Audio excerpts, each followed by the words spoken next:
So we started in 2020. Actually, it was a kind of a joke. My wife and I were coaching high school speech and debate at Woodbury High School, which we've done for, I don't know, maybe 20 some odd years. We met while competing in college. So once we started doing that in 2020, there was a couple kids on the team that were pretty popular, and we were at a tournament one day, and they were on it, and I was like, "What is that?" And they told me what it was, and I asked them how to use it, and they were like, "You're too old for TikTok." And at that point, I was like, "Well, I'll take that bet." And so I told them, "I bet if you give me 30 days, then I can grow a platform into something bigger than you." Which, like, why was I challenging high schoolers? I don't know. But day 29, I actually had some random video go off, and then I beat them. And then I was like, "Well, I'm done now. I proved my point." But then once the pandemic really hit, then that's when I was like, "That was kind of fun. I'm gonna go back and do that again." My wife didn't start until this year. Yeah, I saw that. Yeah, she's growing really fast too. Yes, she's awesome. She's funnier than I am. But I have to say, your story about your pet funeral, which blew up, that was so funny. That was one of the saddest turned weirdest days I think I've ever had. I mean, you share about it. Can you? I mean, for the people that didn't see it, can you explain the story? Yeah. So our cat disappeared, and a lot of people have been like, "Well, why'd you assume it was dead?" Well, because her brother had died previous year and was younger than she was, and she has health issues, and so she's 13, and she's only ever wandered off outside once, and we found her after a couple hours, like huddling in the bushes around our house, right? So that was the first place we looked, and we lost her this time. It was just like around the perimeter of the house. And 3 or 4 hours had gone by, and I'm like driving around the neighborhood with the can opener sound on YouTube, because that's usually attractive during the past when I can't find her hidden in a closet somewhere. And we got a message on Facebook in our neighborhood page when we asked if anyone had seen a cat. One of the neighbors, like 4 houses down, had said, this was like 7 a.m. at this point, and they'd gone for 15 hours or something. I heard a cat crying outside our house last night. Well, behind our house is like a very thick marsh area where, like, if a cat got there, it's probably not coming out, right? It's a lot of like thorns and weeds, and there's a pond down there. So once we saw that, right, combined with the fact that we hadn't seen her, in 24 hours or so at that point, and now we have someone several houses down saying I heard a cat crying in the middle of the night. We are like, I think she's probably gone, at least for now. But what we didn't want to do is tell our kids that she had run away, because a lot of our opening and closing of the doggy door, because we have dogs too, is by our kids, because they love letting the dogs out. So we thought that if we said like the cat got out, then the kids would assume it was their fault, and especially my oldest would not do well with that. Like she would blame herself for years. So instead, we said Kitty's at the vet, and we hadn't really processed that when our other cat died, we had told the kids he went to the vet, because he did go to the vet, because he was there to see if it could make him feel better. He had cancer, and he never came home. So they associated going to the vet with passing away. So once they started asking, like, "Oh, does that mean?" right? And my oldest started crying as soon as I was like, "She's at the vet," because she just puts things together really fast. And so that's when we spiraled into like, well, let's just have a funeral for a kitty. And then she, we were a couple minutes into this thing at the counter, and all of a sudden we're all crying, right? And I hear a meowing sound, and I was like, everyone stop talking, stop crying. And I hear it again, and I was like, I think it's coming from the garage. And so I went over to the garage and opened the door, and she just like bounded in, and the kids, thank you so much. Right? Yes. Thank you very much. I appreciate it. Thanks. You too. That's well done. That's good. She know who you are? Yes. Okay, that's amazing. Says don't get kidnapped by an Uber. Do you get recognized a lot? Locally, or? It's like a couple times a week, I think. It happens more downtown than I thought it would, just because we're not. Because you work downtown. Yes, yeah, we work downtown. I work downtown, but we live out in the suburbs. Okay, so that story went viral. I mean, did that I mean, you've gone kind of viral before, but was that like the biggest video you've ever had, or which was the biggest one you've ever? Well, so that one is actually on my wife's page. Okay. Yeah. It was the biggest she had. I think it hit like 30 million. My biggest one is actually some random one that I made. Like, have you ever seen like the Is It Cake videos? Oh yeah. I made a joke one with that where it was like just clearly bad cakes, and that's like 34 million. And so my biggest video doesn't even have my face in it, which is awesome. That one ended up being interesting because that one was stolen by a lot of people. Oh, okay. Yeah, it's easier to do that when you don't have a face attached. Yeah. That was my first foray into that area, because once I found that one and someone alerted me of that, we ended up finding like a lot of pages and videos that were taking stuff. So that's my current dilemma, is whether to do anything with all of those. So it's very hard on TikTok to do anything about it. Yeah, to do like because to get them taken on Facebook and Instagram, it's a lot easier. Gotcha, like the copyright infringement, that sort of thing. So I just have a lot of questions about your, I guess, career and just how you do kind of, so because you have a full-time job, I'm assuming, and then this is on the side. Do you make money with this? Is this like part of your bit, like do you have a business, or like are you doing this just for fun, or? Yeah, I mean we do it, but it's just it's not an LLC or anything. It's just a sole prop. Whatever comes in, we end up donating a lot of it. That's awesome. Because we do a lot of charitable stuff, especially for legal aid organizations. Oh, cool. And then my wife's a teacher, so we do a lot of stuff for teachers and students of limited means too. Yeah. But yeah, I mean, it's never. I've had people ask that before, of like, do you want to do this full time? And the answer is no. It'd be so stressful. Yeah. The times where I've like thought about it for a split second, I've noticed, I'll have a video or whatever that doesn't do super well, and then I find myself like, oh yeah. Yeah, right, because you worry about it. Yeah, it's like you're relying on your popularity for your income. Which right. Totally... Yeah. Which it like freaks me out. Yeah. And also it's totally out of your control what happens with the algorithm on any given day. Yeah. And also I don't know how long a lot of these platforms will be around. Really. Because I know you're on Instagram as well. Are you on YouTube? Are you kind of like cross promoting? We have TikTok, and then we both have Instagrams. We started a Facebook 2 weeks ago. Oh, wow. Actually, because there was a page that was stealing stuff from my wife. Yeah. So we started one, and that's grown super fast. YouTube is the one. I would love to get some advice, because I just don't know even. Shorts. You gotta go shorts. That's okay. Yeah. And that's where I struggle, because so all of my content is, I'm a talker, and so all of my content it's always like 2 minutes long. So I already have to cut it down to 1:30 for Facebook, for instance. So the idea of cutting it down again to a minute is like, I think you could even do like montages or like multiple clips and do almost like almost part multiple. 1, part 2 kind of thing. Because that's interesting. I have some. Well, we can talk after recording, because I can share it. But like, I think YouTube Shorts, especially for someone who is creating vertical short content, it's the best leap. So I think you could almost make separate videos for YouTube that are under a minute, or cut it down. Because it's like, what I found is that YouTube monetizes way better. Because the Shorts algorithm works similar to TikTok's, right? They're just sent out based on popularity. The hard thing is you can't pick your thumbnail for it. So you have to like know when the thumbnail selection. It's so weird. Okay. Yeah.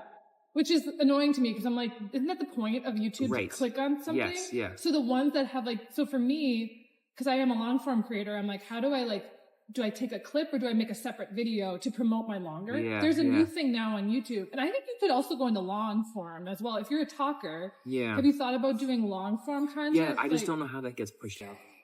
But you could use a short to send it, because there's now a feature where it has the link above where you can have a short, and then it says, okay, here's the full video, and it's embedded in the short. That's what Facebook does too. Okay, so it's like that. But that's interesting. So I think with a lot of shorts, it's like, because I know you've probably done like brand deals and stuff too. Is that kind of mostly how you monetize, or is it the creator fund, or how do you? It's brand deals, and then the beta program is for someone that just like makes videos longer than a minute anyway, right? Yeah. I never had to change anything. I don't think I've had a video under a minute in like 2 years. Oh, really? Maybe. Yeah. Wow. But that's crazy. Long before the new program started. Do you go what's your average length of video? Because you said it's about 2 minutes, or? Yeah, I would say it's anywhere between 2 and 3. Mm-hmm. Is you find that the sweet spot? Like, is it, because I do 5 minutes and sometimes I feel like it's too long, but I'm like, but I have like a 30-minute video I'm cutting down. So I don't know how to, I don't honestly think about it. Okay. Like if I think something is funny when I'm editing, I just keep it in. Okay.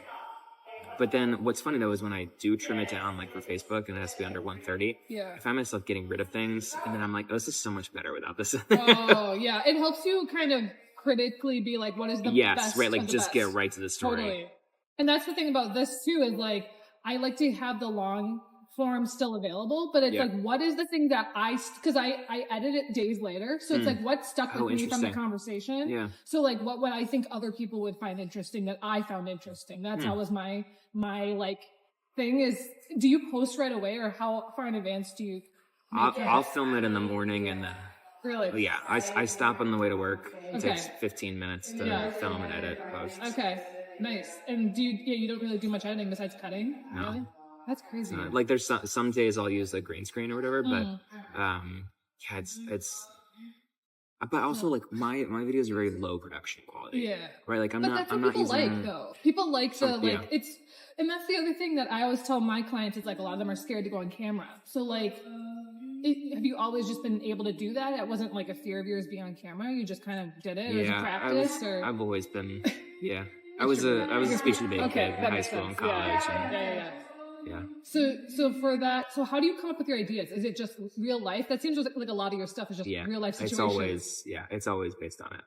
And like, because I know I think I found you through it was your daughter's soccer team videos. The Rainbow Pickle Bears. Yes. Those are so great. I was just talking to someone about it today. Like that's, I think, where I found you, because I was all of a sudden I kept seeing you on my page all the time. Yeah. And maybe because I liked one video, it like showed the follow-up ones. Yeah, that was a fun one. We ended up, I donated all the proceeds of that to the actual artists themselves, right? Obviously. Mm-hmm. And I remember one of them messaged me and when I said I have a PayPal to send to you or whatever, and she was like, you can just donate it. And I was like, are you sure? And she was like, well, how much is it? And I told her what it was. She was like, oh. I mean, we raised a lot of money for that. And then, so I worked at a law firm, and there was a client of ours, who she didn't know I was doing this, but her husband had Parkinson's disease, and they had done all sorts of different donor type events for him, including like hiking the entire Appalachian Trail. Posted about it, and we raised like $10,000 in a day. Wow, that's amazing. Really cool. How did you get like the idea to like have people vote on designs? I just thought it'd be fun to do, and when I did the original post saying the original thing was just like tag your favorite graphic designer, and someone commented like I wouldn't say it was a rude comment, but it was like a very you should just go hire someone instead, right? And I hadn't thought about that dynamic of like, oh, I hope it's not coming off that I'm like asking for a free thing, right? And so then I was like, oh wait, okay, what if we just turn this into anyone can submit, and then anyone that makes like the finalist lists will get paid whatever sales or proceeds that they have. That's awesome. Yeah, and then Alex Morgan ended up getting involved. Oh, really? Which is really cool too. That's awesome. Yeah. And so, because it kind of started almost like a series of videos. Yeah, so it's 3 or 4, I think. Because I feel like you've done that a few times, like with the state flag one too. I think you did that. So, how, like, did you just kind of find based off of what has done well, you just kind of follow up with that, or? It's either what's done well, or more typically, it's just something I just like doing. Right? So I thought that the flag design was fun. Still bitter I didn't get chosen, but I know. That's fine. Hopefully my snowplow idea will do better. Oh yeah, that was funny, yeah. So yeah, it's usually just if I did something and then it's a combination of like people liked it and I liked it, right? If people were like, this is dumb, then I'm not gonna, even if I enjoyed it, I'm probably not gonna make another thing on it. So it has to be that confluence of things. Yeah. So when did you involve your wife? Like when did she start making videos too? So she claimed the Mom Chats handle last year, just cause she was like, maybe someday I'll do something with this. And earlier, gosh, I'm blanking on time. I think it was this year though. I think it was January. There was another creator, a pretty large creator, who just kind of like took one of my videos out of context. And used it to make a very valid point. But because she took a clip of mine that was not the full sentence that I said, people started not being the nicest. And I was like, what's happening right now? Like, I was not used to this. Yeah. And to her credit, that creator has since reached out multiple times and apologized. She deleted the video. She made an apology video saying like she didn't realize that she was doing that. So I have nothing but good things to say about her. So my wife though at that point was like, I'm just gonna make a video being like, just so everyone knows, like a defense video kind of. Or... Yes, but it wasn't like you know, sometimes you see the defense videos and they're kind of cringy to the point where you're like, I feel like you made this worse. Hers was not that. It was honestly, a lot of it was just like showing the actual full clip. Gotcha.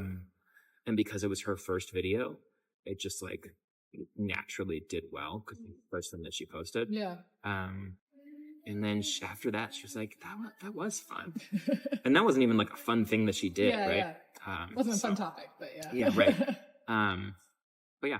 That's cool. So is this, so one of the things I like is that you don't show your children, yes. right? Yeah. Was that, I'm sure that was intentional. Kind of. Okay. So we had in the past, we'd put up probably a couple that have, but we were always very adamant of like, it's not going to be that.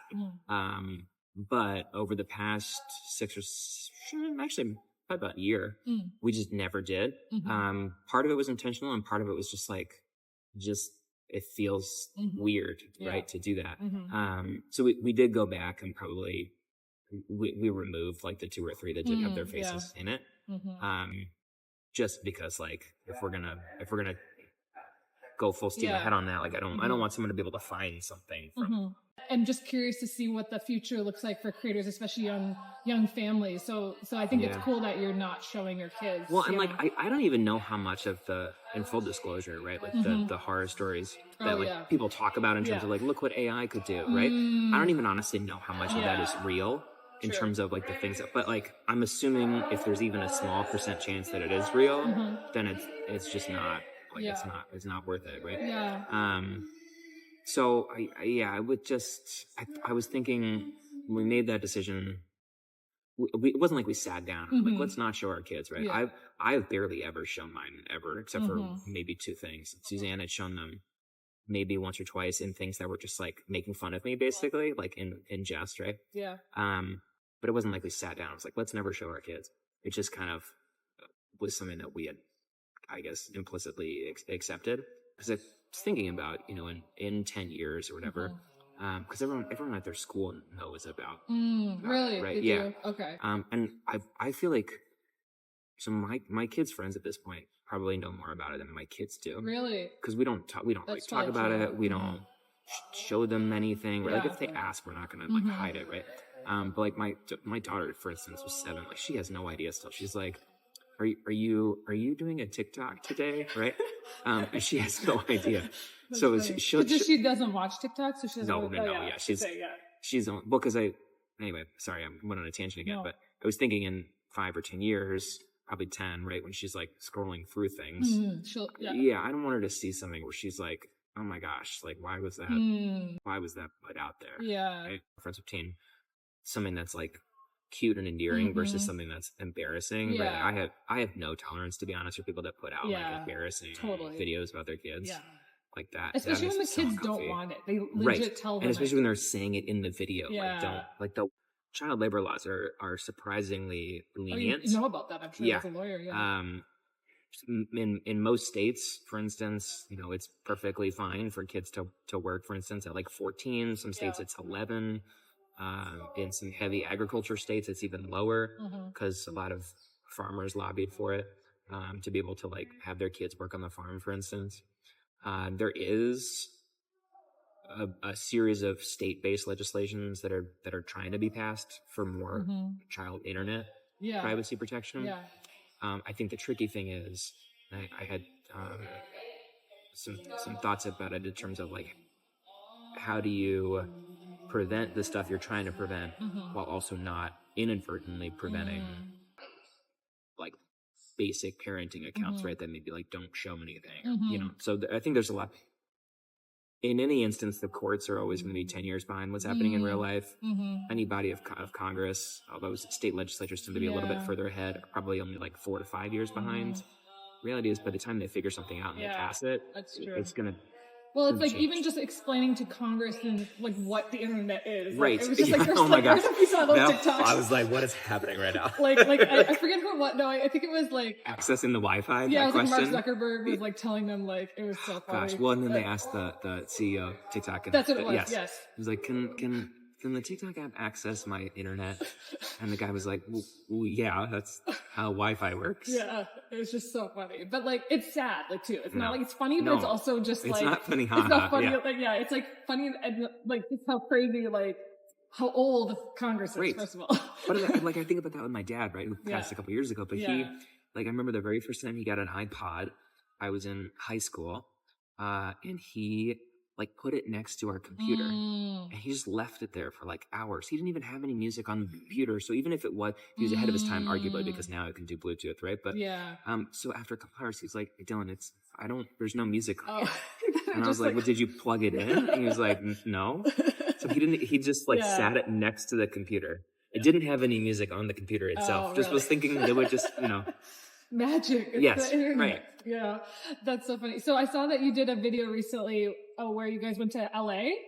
Yeah. How did that happen? Netflix had emailed us during during the shutdown of the actor strike and the writer strike, I guess, and asked, if we were interested in coming out and basically interviewing the stars of their Family Switch film, assuming that the strike ended, right?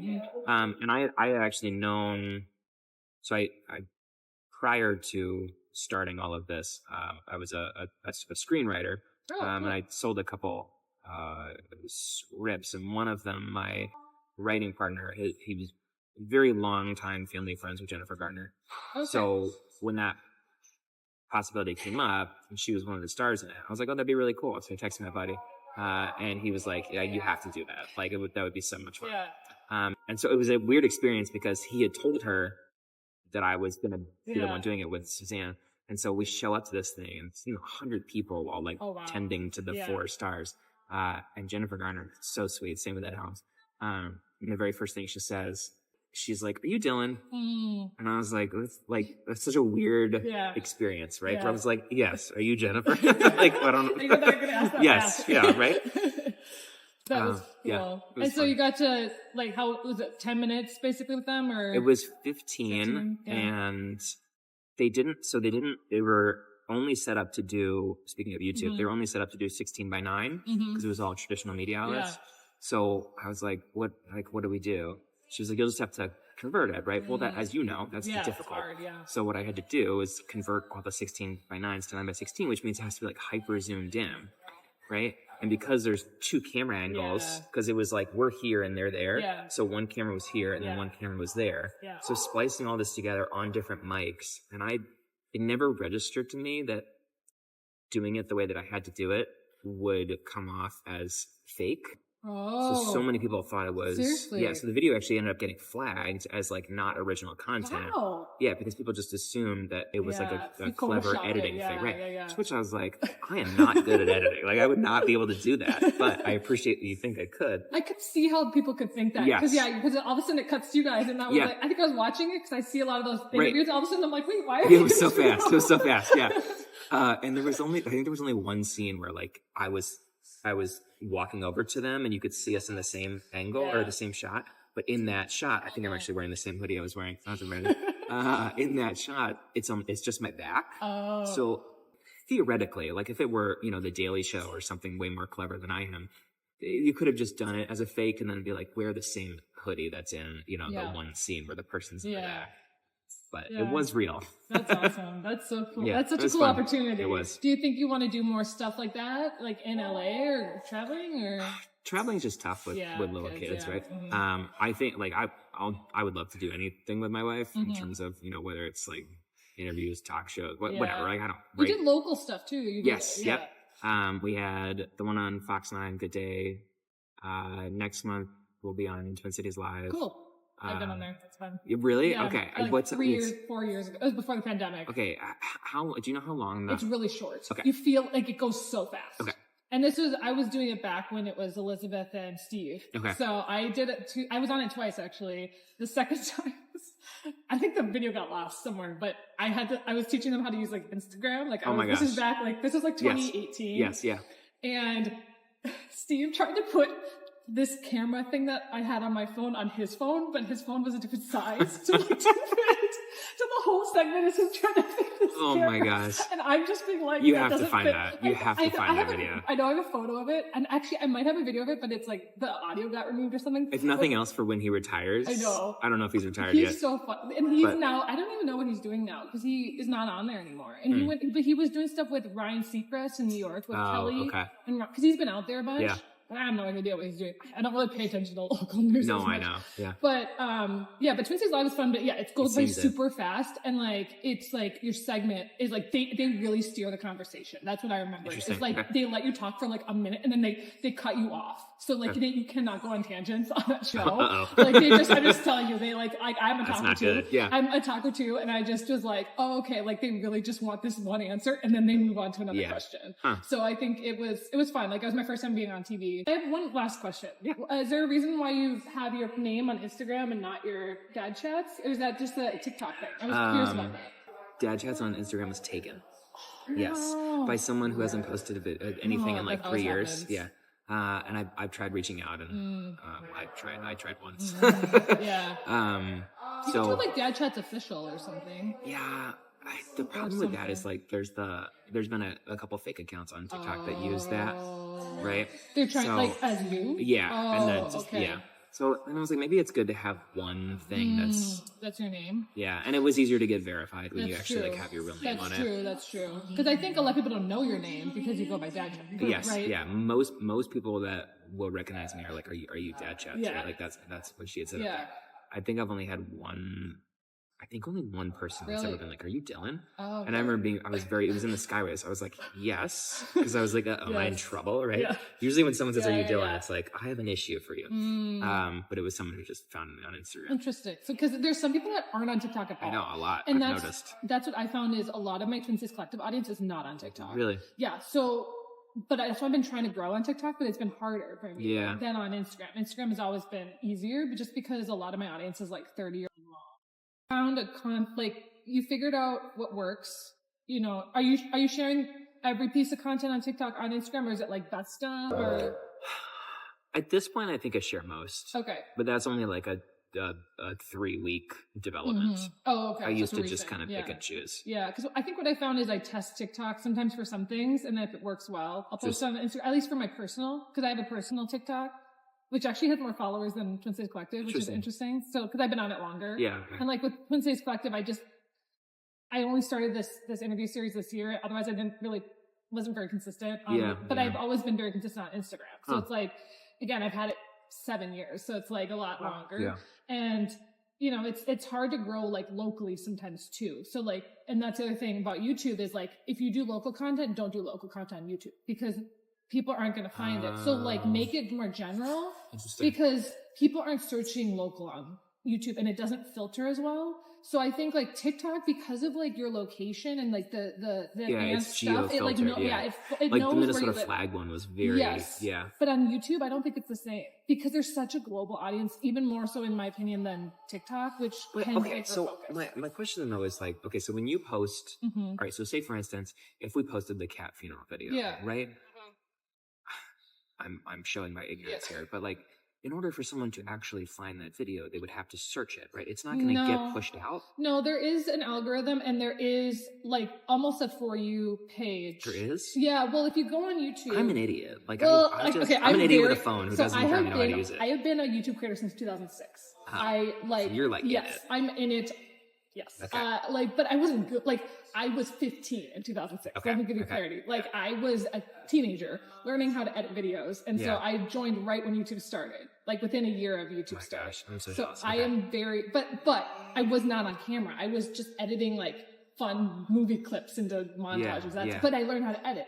And then this channel I have now, which I'm about to hit 10,000 subscribers. Nice. Which Okay. is, That's really good. When that's been 2 years. So like, of posting every week, and that's long form content, which I do think you can grow faster with shorts, but I'm like, but my quality is better. Yeah. Like I have quality subscribers, and that's the other thing is 1 YouTube subscriber is worth 10 TikTok followers. So it's higher quality followers because they see you more often. People on YouTube don't follow as many people as they do on TikTok, and there's not as many for you options as there are on TikTok. I've never followed anyone on YouTube. Really? Okay. Yeah. So I think like I couldn't even, I know it's subscribed. Like I don't know. Well, I think it's Why am I so dumb? Like I don't. Do you have it on your phone? Do you like just yeah. But so how do you use YouTube then? Like how do you use it? Do you just search? I don't only? Really. Yeah. Okay.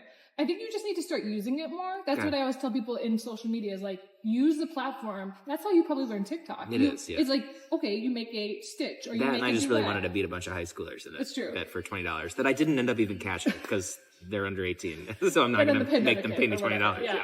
But I think what I've learned is like, when I started TikTok, I had never edited on my phone. I remember because I was an editor on a computer for years. Yeah. I used to be a freelance editor. Like I've done video for so long, and it was me. Like I was a baby. I was like, how do I edit on my phone? Yeah. It was just so weird. And it's so fast now. But now CapCut and all these great like tools, even 3 years ago didn't exist when the pandemic started. So it's like, I think for you, getting used to YouTube and seeing what works on there, there's some great people on, I don't know if you're on Twitter or X or whatever. I'm not. There's a couple, I'll send you some like newsletters to listen to read because there's some people that have great like YouTube like tips and stuff. I subscribe to a lot of people on podcasts that talk about, again, I'm trying to get as good as possible because it's not just me creating for myself. I also create for clients. For other people. So it's like, I'm just trying to encourage more people because I see the value in it, especially on YouTube. And so it's like, but not everyone should be on YouTube. Like if you're a local small business, YouTube is not going to help you. Yeah, okay. If you're a creator, yes. If you're like TikTok, yes. Because again, it's localized and there's a lot of local creators. But YouTube, it's great for search in some ways, but only if you're a searchable thing, right? You're probably not searchable because you're a comedy entertainment person. Right. It's going to be more of a share feature where it's like, oh, look at this video. I definitely shared your videos on my Instagram story. Okay. But then I probably would never tag you because they're from TikTok. Yeah. So it's like, that's why it's easier to share like a reel. So it's like, there's a lot of different things. I always think about shareability. I think that's like your content is very shareable. Yeah. So, but you also need to almost like one of the things that I have learned is also like saying your name in the videos. So like within the first 30 seconds being like, someone was talking to me, said, hey, Dillon, or, so kind of like, cause that's the other thing is if people don't remember the name, they won't share it or they won't tell their friends about it. Yeah. So I think making that your message shareable and repeatable is one of the most important things ever. So that's just, I'm in marketing. So I'm like, I know all this. Because the only time I ever, to your point, the only time I'll ever use YouTube is when I'm looking up how to do something. Yeah. Right. And even then I usually watch half of it and I'm like, I can't do that. Like it was a valiant attempt. I think you should start, I'll send you a list of like 30 people to follow and then just start watching their content because it's like these are shorts creators that like have most of them transitioned from TikTok and Instagram because most shorts creators don't start on YouTube. They usually are like, I'm already creating this content on other platforms. Why not use YouTube too? And then you can kind of transition from there to long form, which is the most monetizable form is long form. And I think for you personally, I think you would do really great long form if you did story times or you did like funny challenges or something. I'm not sure what your game the challenges would be easier. Right? Yeah. I think you But then almost using like shorts as like a preview. It's almost like a hook and it's also more for just brand awareness. Okay. Because for example, like if you do get reached out to by media outlets, like being like, I was talking to a guy who works here in the Twin Cities and he's like, my kids don't watch TikTok. They don't watch Facebook. They don't watch Instagram. They just watch YouTube Shorts. So the fact that young kids are like watching that, it's like, that's crazy to me. Yeah. And it's like, okay, so like YouTube is this multi-generational, like every age watches YouTube. Yeah. So certain ages only watch TikTok. Certain ages only watch Instagram. Some like in Facebook, definitely not young kids. So it's like, it depends on who your target is, right? Because who's like your main like audience? Is it mostly like parents, probably? Yeah. So my I haven't looked on Instagram, but I assume it's similar. Of the 1.3 on TikTok, for instance, right? 90% female and 87% over age 25. Okay. So mostly moms and grandmas. Which is kind of great for YouTube. Yeah. And Facebook, It's also just so nice. Like, the people are so nice. Yes. But your content is, it's not like dirty or anything, you know, no. it's clean. Like, I'll get rude comments occasionally that are just like personal attacks on me, right? Weird. Yeah. Oh, that's TikTok. Which are like, I remember being in 5th grade too. Like, fine. But yeah, like, I've just, people in the comments generally are just like, they're so kind. Yeah, that's awesome. Which is not a common experience. I think that's a blessing, and I think that is something that doesn't always happen. But I think we're very fortunate. But I think that it'll come, and I think like, I'm not saying it'll, like, it just may happen. The bigger you get, the more like haters will come and show up. As soon as videos start to reach outside of our normal audience, that's when you start to see. Yeah. So you're just why'd you say that, right? Like, why not just scroll? Like, I don't. Awesome. Well, we can keep talking, but I'll end the video. So how do we find you? I think we kind of talked about that, but how do we find you online? So TikTok is Dad Chats, Instagram is Dillon Michael White, and Facebook, as a couple weeks ago, is Chats Fam. Oh, love that. Awesome. Thanks.